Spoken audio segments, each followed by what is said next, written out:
তোরা প্রত্যেকটা প্রবাসী যে একটা বিয়াদব, এই ভিডিওটাই তার প্রমাণ।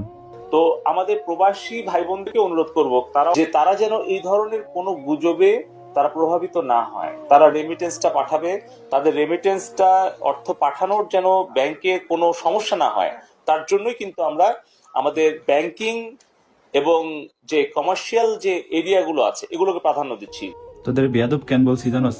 এই যে পলক চাচা, তোদের বাপের সমান বয়স একজন মুরব্বী মানুষ, তোদের কি সুন্দর করে বলছে তোমরা রেমিটেন্স পাঠাও দেশে। তোমাদের রেমিটেন্স পাঠানোর জন্য যা যা অপশন আছে সব আমি চালু করে দিতেছি, তোমরা দেশে রেমিটেন্স পাঠাও। কি সুন্দর কথা বলছে একজন মুরব্বী মানুষ। তোদের উচিত ছিল মুরব্বী মানুষের কথা মতো চলা। তোরা বেটা জীবনে বড় হইতে পারবি না, মুরব্বীদের সম্মান করতে হয়।